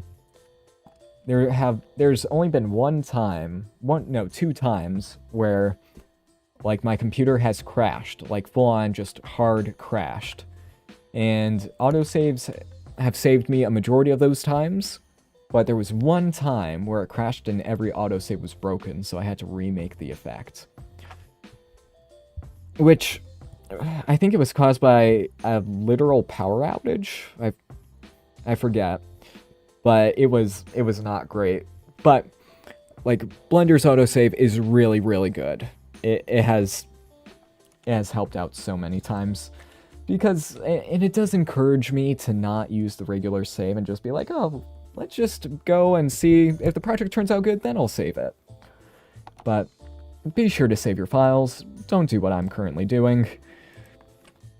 Save your files because, you know, there'll be that one time where you actually really, really need it. Okay, let's delete all of those. Is the music a little bit loud? Nah, it should be fine. I could lower it by 1. There we go. Just by a little bit. Okay, cycles. Let's go and make this repeat with offsets. Wait. Hello? Oh. That was weird. Repeat with offset, repeat with offset. Here we are. Oh, that's a better run. I think. Okay. So all I need to do here is just object node, rotate by 90 degrees, other side. Bring it over to here, and you know what we're going to do? We're just going to delete you and you. We're just going to swap out the one that it's using.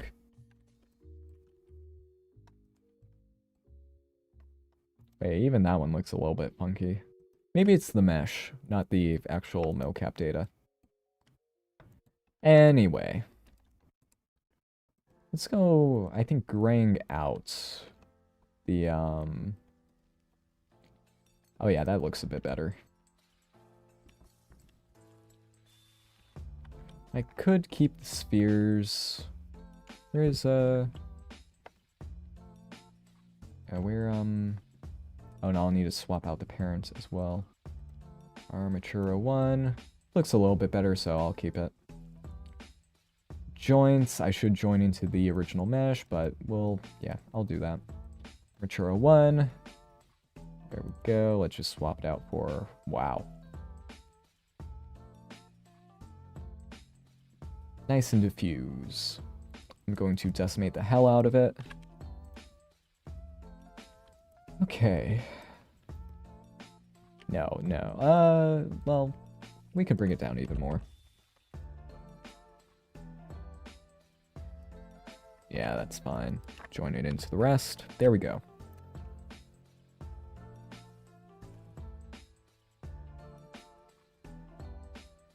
There we go. Now that may be good enough for a product. It would need a lot of cleanup. But it's close to being production ready.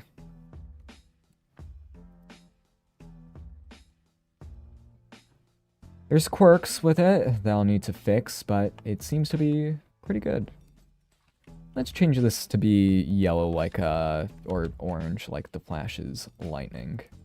Okay, let's put this into 1 frame. This is, yep, like that, should be good. So yeah, let's swap it out with that one. Let's take a look. Also makes the sparks look better.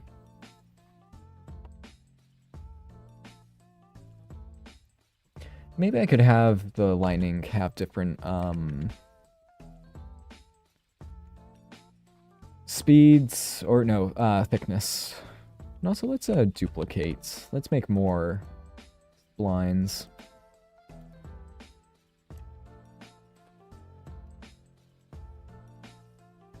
Nice. Okay, now we're cooking. Now we're cooking.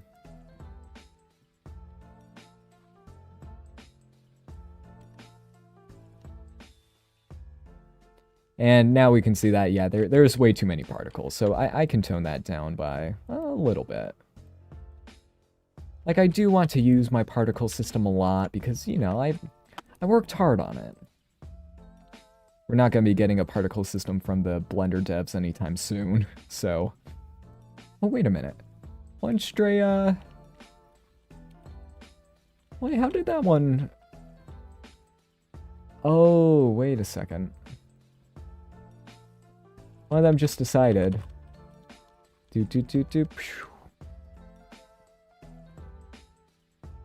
That's cool. Yeah, I wonder why that happens. One of them must not be attached, which I was worried about. Well, I need to see why. So I have a theory. Oh, wait. I either need to add one to that or subtract. Because the point count indices start at a different kind of range. Let's go and see if that still happens. Nope, still happens. So that's not the issue. Maybe I need to subtract.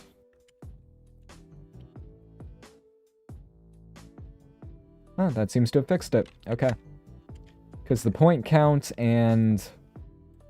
yeah, the point count starts at 1, while indices start at 0. Indices will never start at 1 unless you're working in Lua. But who works in Lua these days? Some people do.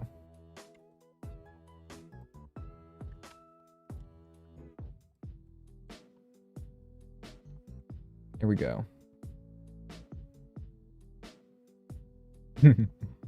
Oh, that's funny how there's just a waterfall of particles when it's going. I should probably replace the monkey head with, like, a cube. Or no, I should have kind of like a city backdrop environment. Like, just randomized cubes. Let's see. Eevee Next. Eevee Next is delayed. We'll see if it comes out in 4.2. It has been delayed every update since 3.2, and we'll see if it ever... well, it will come out. There's just been so many delays that I've been a little dejected from holding out hope for it, let's just say. Because there have been many effects that I've wanted to do that rely on either vertex displacement, or the SSGI, or parallax. Well, no, the parallax got canned, I think. Pixel depth offset. Wait, did that get canned? There were a lot of things that were proposed for Eevee Next, and most of those effects are not going to be in Eevee Next on release. And it got delayed even with all those semi-canceled improvements. SSGI is going to be in there. Vertex displacement is going to be in there. Better volumes will be in there. Better volume calculations. They also mentioned rain marching volumes, but I'm not sure if that's going to be a thing.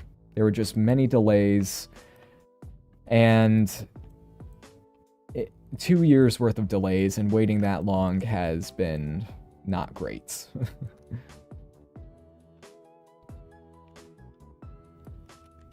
Because all of these small updates that Eevee's been really, really needing got pushed back with Eevee Next. Even though there have been a few that have gotten through. But it seems like Eevee Next, they're focusing on it for it to be completed on the 4.2 LTS. So maybe we'll get it this time around. But it is just very incredible that they said it's going to release in 3.2. And that was 2 years ago. I do not know why it's delayed that much. Probably due to a lack of availability for, like, the devs haven't had enough time for most of the Blender projects recently, so that's most likely the reason why.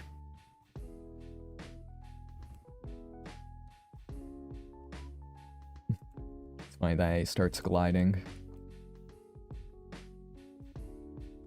That is too funny. Okay, oh no, here we can see that problem I was talking about. Since we're doing that kind of following along stretching that lightning famously does not do, lightning does not follow along like this. I'm 90% sure. Just with the way that works. It starts from a straight path and then it gets noisy and then dissipates. The noise is part of its dissipation. It heats up the air, causes turbulence and all that. But here, since it's mixing between two other points, it straightens out when it goes to there. Because one, it has to, but just one of the ways that the math works. Yeah.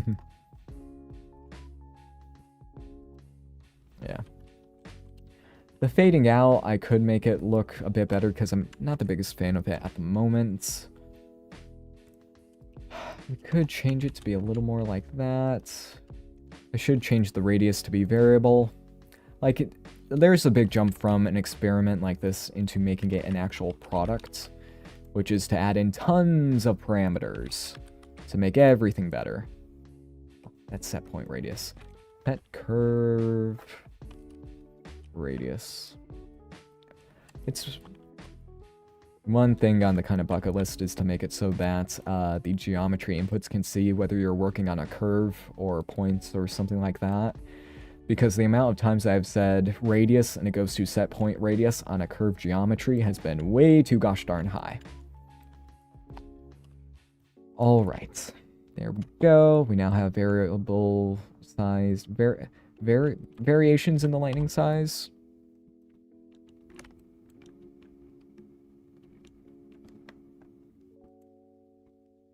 Okay.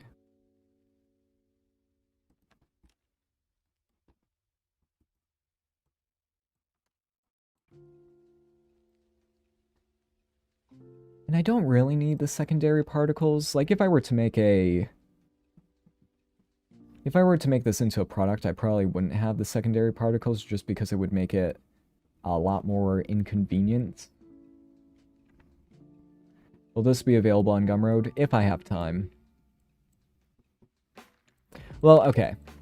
I want to release this for 4.1 because I am just tired of... In 3.6, making things for simulation nodes isn't great. For, like, many other... Well, no. It's serviceable, but making products for it isn't the best. Because... Actually, no. 3.6 is alright, but I want to use the subpanels, which are not in 3.6, and also not in 4.0. But 4.0, I've made products for. And... due to the Control-Z bug, those products would stop working, which I've gotten emails about. And it's like, dang, that sucks. I can't fix it because it's a bug with geonodes, with simulation nodes. So,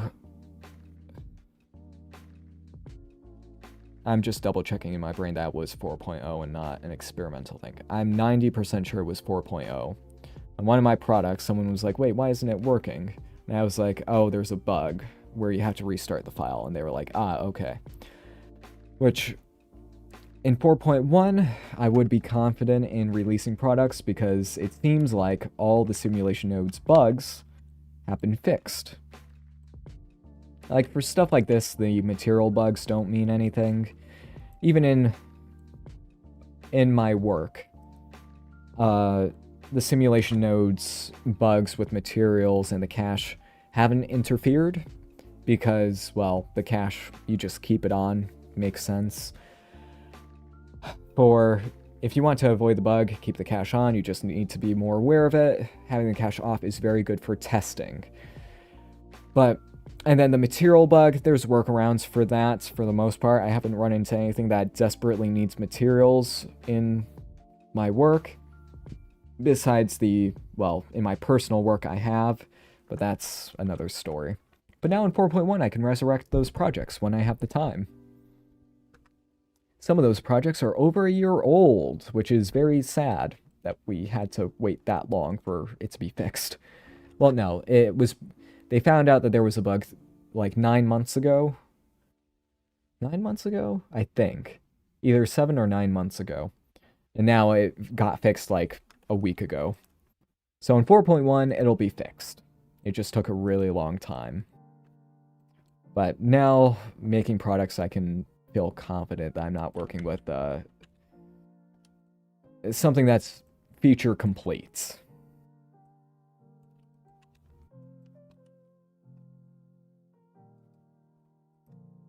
Alright. This is pretty good. I'm happy with it. I could make the lightning better, as I've mentioned before, using the crisscross pattern, so that it'll actually look volumetric and not just a tube. But that's a story for another time. I think we're good for now. We're almost at 2 hours. This took way longer than it should have. Wait a second, why is it that bright? That's a little bit too big for my tastes. So maybe that range is fine. Oh, wait, it's not dissipating as much. Oh, that's not good.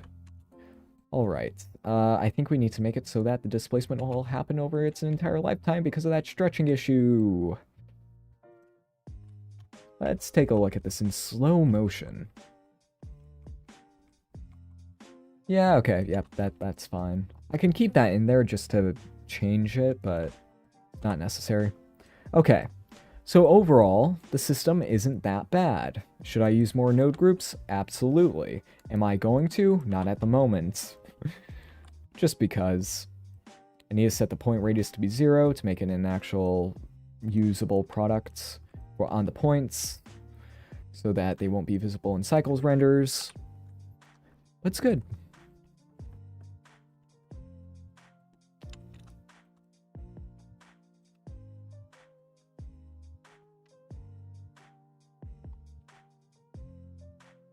All right. Just looking through this again.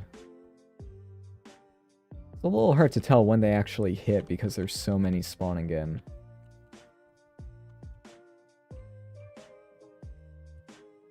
Yeah. Also, this should mean that when objects do move, we can see that. Let's wait for the cache to reset. Oh, that's so cool. Okay, we've got it. Nice. Nice. Okay. Man, a project that turned out very good. I'm happy. I'm happy with it. Could use some optimization, some, you know, just make it... Wait, what? Oh, that was the old armature. Okay. Move the real one over a bit so that it just doesn't collide with the shader spheres. Now, I will replace you with...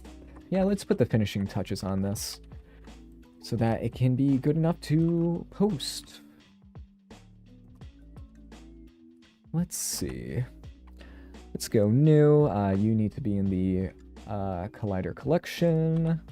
Let's go and make you distribute points on faces, instance on points. Instance on points. Yikes. Okay. Yeah. I should mention again, because we have 34 people here, the rotate Euler node is going goodbye. You can no longer search to it. You can no longer search for rotate Euler. It's being replaced with the rotate rotation node, which has almost the same functionality. I'm just a little saddened because it will break so many tutorials and guides from the past, like, 2 years. It's a little unfortunate. But if you want to get the full functionality, just use axis angle to rotation, and you can then do it. Like, it makes sense that it's more generalized, the global and local. It was kind of funny. This node almost didn't make it into 4.1, and it just had rotation 1 and rotation 2 as the inputs and no global and local, and then one of the community members pointed it out, and then they added the, you know, the proper naming and the global and local, and then the rotate Euler node was then hidden, and it will be removed. And I was like, oh, we won, but at what cost? But yeah, that's how you do, you know, rotate it by an axis angle. It makes sense, but it's still kind of like how we have the vector rotate and rotate vector node. Rotate vector. Wait, what? Vector rotate. There. Like, we have these two nodes that do essentially similar things. This one has axis angle and Euler. This one has rotate vector. And then we would have the rotate Euler and then the rotate rotation. They would be the pairs of nodes. But unfortunately, I guess for bloat reasons, they just removed the rotate Euler node. But it's still a little bit sad. I can still feel sad by its removal. And I'm still annoyed that you cannot hook up a random value node to the rotation inputs. Yeah. It is a little unfortunate that geometry node keeps changing. Like, it's always like, oh, yep, this part's going to change, this part's going to change, this is no longer, this node is split into two, and so on. I'm looking forward to when that doesn't happen, because I want geometry nodes to be complete, or well, for people who want to learn, people ask me, oh, how should I learn geometry nodes? It's like, well, the more you wait, the more stable the workflows will become. And we'll see. Like, with the rotation sockets, I highly doubt that a lot of more things will be changing. Like, maybe when the matrix socket comes out, things will be changing again. But, I don't know. A bunch of my projects are going to break. They won't break. The rotate Euler node is still technically in Blender. It's just not going to be searchable, and then they will remove it when versioning comes out. So it will replace itself automatically with the rotate rotation node. So, nothing will break, just a lot of the tutorials and guides will no longer be applicable, because people will be like, wait, where's rotate Euler node? And it's like, well, it doesn't exist anymore. Yeah, no, it won't be a breaking change. Geometry nodes breaking changes, I think, are done. Because the first iteration of geometry nodes, they spent like a year on that, and then they realized, oh, this version isn't great, and then they completely remade it. So we've only had 2 years of the good geometry nodes, the usual one. So I could just use the rotate rotation node instead, yes.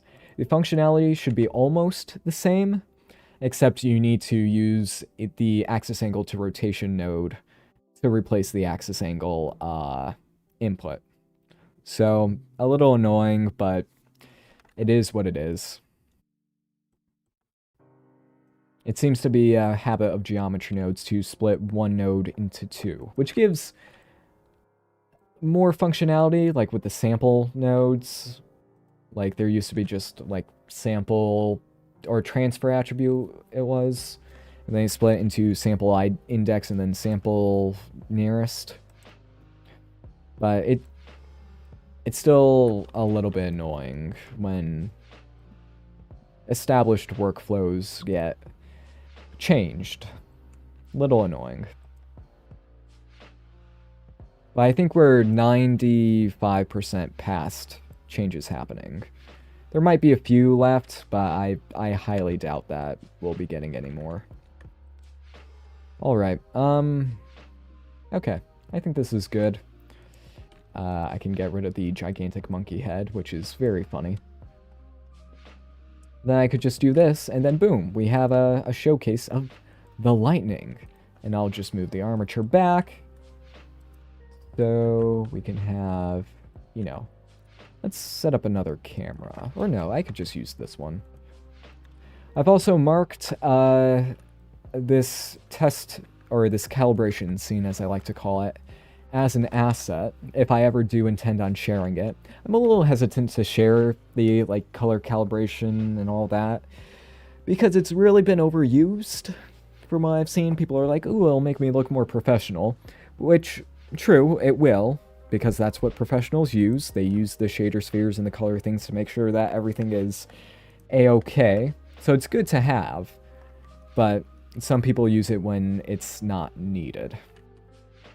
But anyway, like in a scene where you're making effects like lightning and such, I would say, yeah, no, that's a perfectly reasonable reason to use it. Oh, look at that. Too much lightning, but it's kind of cool anyway. Wow. I'm just checking the form if I were to really let the lightning go. Seems to be mostly okay. Okay, so let's set that back to 10. Pretty good. Pretty good. Maybe I'll go and make the angle like this. Looks pretty nice. Pretty nice. Alright. And maybe I'll make the grid a little more apparent. a little more apparent. There we go. Then maybe I'll track one of the bones so that the camera can follow along. I'm looking forward to the day when we get some simulation stuff for bones so that we don't need to like, oh, hey, let's put this to an empty and then let's put this back to a bone in order to make physics apply. It would be nice. But that's like 5 years away. I wouldn't hold my breath about that. Like, that's the thing. You need to have realistic expectations with Blender development. Because again, with Eevee Next, the expectations were it'll come out in 3.2, and then 2 years later, it got delayed again. So, if something said it'll come out at this time, maybe give it a bit longer for it to actually come out. Just manage your expectations, because they've been a little... Okay, where's the hip bone? Yep, there's hip bone. Okay. Yeah, now I don't want it to be just tracking it like that. We need to make it a little bit less. No, I'm just gonna manually do it. How do you quick favorite nodes? Oh, that is rather simple. You can just go over to here, attribute, right click, assign to quick favorites. And then boom, you have it. Yeah, manage your expectations with Blender development. Or maybe, wait, maybe I should have the camera on the other side. There we go. Maybe more like this. Wait, why is... okay. I could just start this out a few frames late. Just so that it doesn't look, you know, weird. Motion blur. Do I use motion blur? Potentially. Maybe I should turn down the amount of lightning strikes because, you know, it looks better with more, but, you know. You know. Just because there's more doesn't mean it's better. Yeah, no, that's a lot more readable. And maybe I'll place the camera over here. We're past 2 hours. I need to go. But I hope you all enjoyed. This project, again, took way too long, but I'd say the effects are... The end result is good. Should be useful. And I may make this a product if I can pretty it up, if I have time. Again, I have been quite busy working on huge projects, but it's not bad. Like, maybe a little better color grading on this. And technically, I could release this for 3.6. I'm not going to really release this for 4.0 because simulation nodes are just bugged out. I'm not dealing with that. 3.6, you would need to have the cache on for everything to go according to plan. Materials being removed doesn't matter in this case. So, I could demote this to 3.6, but that means I would have to demote the entire particle system, which would be a shame. That would be not great.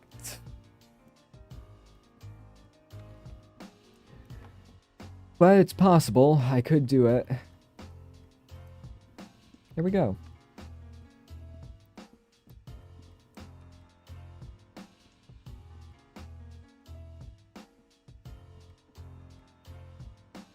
There we go. I'd say that's pretty good.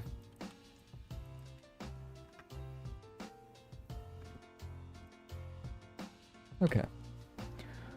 I'm just gonna read the chat one last time, just to see if I missed anything. Okay. How does the spark particle? I should show that. Looks like this. Oh, wait. Let me actually show the mesh. It's just crossed planes, and then on the shader, it's a little more complicated. Like, there's some noise just to make it look a little more broken up from a previous project. I could just straight up eliminate that and it would be fine. Like, just ignore that. I just have a gradient across the planes that looks like this. Alpha Blend is having a field day, as we can see. And then I just mix it with like a random value in the life, because that's part of the particle system. So we can take a look at the output, and it should work just fine. That needs to be cleaned up for if I plan on releasing it. But for the color, I need to work on the color. Alright. I have prolonged this for too long. Oh wait, the chat. I feel like I'm talking over the music. Nah, the music's fine. It's just my headphones it's a little bit loud and... Okay. Hello, how are you? Could you help me with a problem? Let's see, I want to make Earth Horizon Vision in Blender, but the circle is very curved. I wouldn't be available for that. Unfortunately, I would recommend like asking on forums and posting screenshots so that people know what's going on.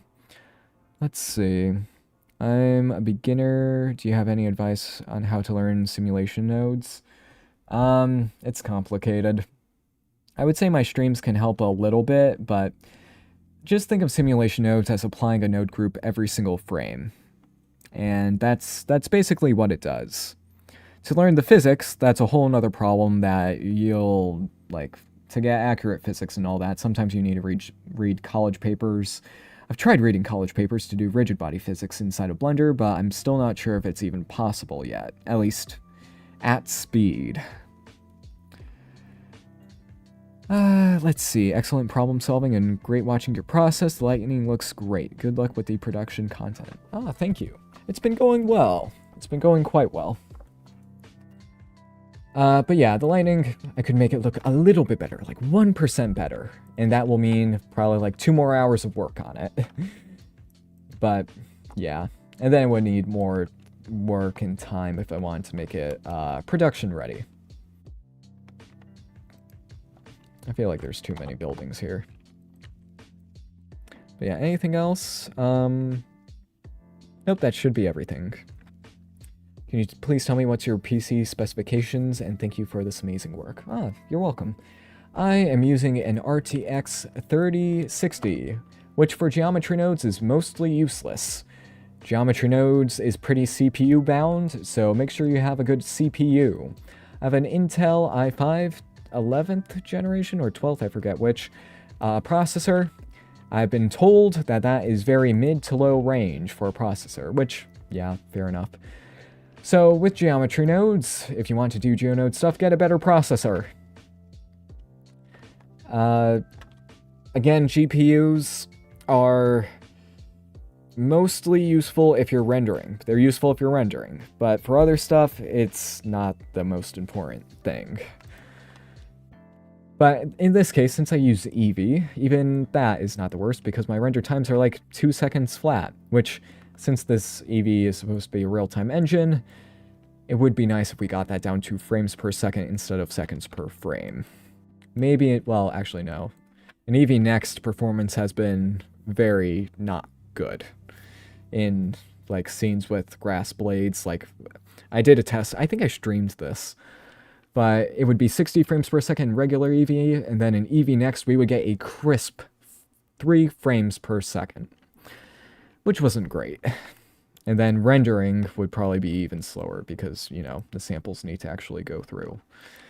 But, yeah. Oh, and also 32 gigabytes of RAM. I would recommend upping that if you decide to work in any kind of production environment. So what I would recommend is 3060. You're probably good unless, well, unless you're your own render farm. Like 64 gigabytes of RAM should probably be okay, and then get a good processor with multiple cores. The more cores you have, the better. Most of geometry nodes is multi-threaded, which is good. So, yeah. So if you have a big budget, like my computer wasn't the most expensive, it was kind of mid-range, so you pay mid-range, you get mid-range. But if you're using it for work, you probably should have a better machine. Or, you know, on big projects. Okay. All right. Thank you all for watching. I'll see you next time. Have a good one, and yeah, thanks for watching.